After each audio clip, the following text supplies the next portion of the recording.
আসসালামু আলাইকুম। কয়েকদিন হলো যে দেওরা বাজার পূজাকে কেন্দ্র করে যে এই ঘটনাটা ঘটছে।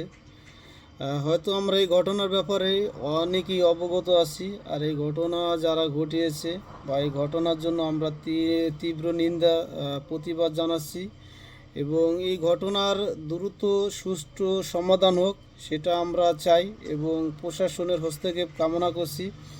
কারণ এই দেওরা বাজার সম্পর্কে কিছু কথা বলতে হয়, কারণ এই দেওরা বাজার একসময় অনেক সুনাম ছিল, অনেক জমজমাট ছিল। আজ এই বাজার প্রায় ধ্বংসের দিকে। হয়তো এই বাজারটা কিছুটা টিকে আছে আমাদের হিন্দু ভাইদের জন্য, এবং একটা স্কুল আছে, হাই স্কুল, এবং একটা ভূমি অফিসের জন্য এই দেওরা বাজারটা টিকে আছে। আর এই দেওরা বাজারে কিছু সংখ্যক লোকের জন্য এই বাজারটা প্রায় ধ্বংসের দিকে। কারণ এই দেওরা বাজারে ভালো কিছু করতে গেলে কিছু সংখ্যক লোক এসে বাধা দেয়, বা কোনো কাজ কামে করতে গেলে এই সমস্যা ওই সমস্যা বিভিন্ন সমস্যার জন্য এই বাজার অনেকটা প্রায় ধ্বংসের দিকে। কারণ অন্য অন্য সাইডের বাজারগুলো যতটা উন্নত হইতেছে, ডেভেলপ হইতেছে, কিন্তু দেওরা বাজার তার বিপরীত। কারণ দেওরা বাজারে কিছু কিছু সংখ্যক লোকের জন্য এই বাজারটা আজকে ধ্বংসের দিকে।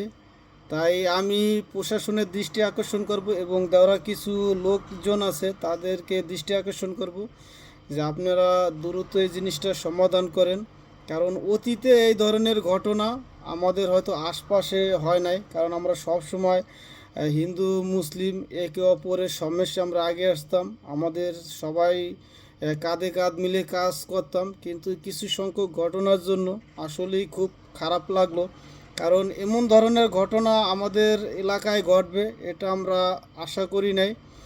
যাই হোক, যেভাবে এই ঘটনাটা ঘটছে এটা আপনারা দ্রুত সমাধান করেন। যদি এটা দ্রুত সমাধান না করেন, আজ হয়তো বা কাল এই বাজার হয়তো ধ্বংস হয়ে যাবে। কারণ যারা এই বাজারটাকে টিকিয়ে রাখছে, আজকে যদি আপনারা তাদের উপর যদি অত্যাচার নির্যাতন করেন বা জুলুম করেন, তাহলে হয়তো তারা এই বাজারে কাজ করবে না বা এই বাজারে আসবে না, তাহলে এক সময় দিয়ে বাজারটা ধ্বংস হয়ে যাবে।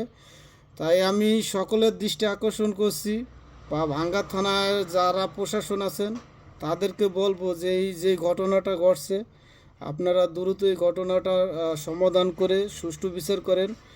আর যারা এই ঘটনাটা ঘটিয়েছে তারা প্রকাশ্যে এই ভাইদের কাছে ক্ষমা চাইতে হবে। কারণ আমাদের এলাকার বা আশপাশে যে একটা ঐতিহ্য আছে, হয়তো সেই ঐতিহ্যটা তারা নষ্ট করে ফেলতেছে। কারণ কিছু সংখ্যক নেতা আছে আমাদের আশপাশ দিয়ে বা প্রত্যেকটা গ্রামেই থাকে, তারা সারা বছর কোনো মানুষের সেবা যত্ন তো দূরের কথা, কোনো মানুষের উপকার করে কিনা, কিন্তু নির্বাচন আসলে এই সমস্ত নেতারা খুব উজে যায়। কারণ তখন টাকার উৎস চলে, তখন তাদের নেতার অভাব থাকে না।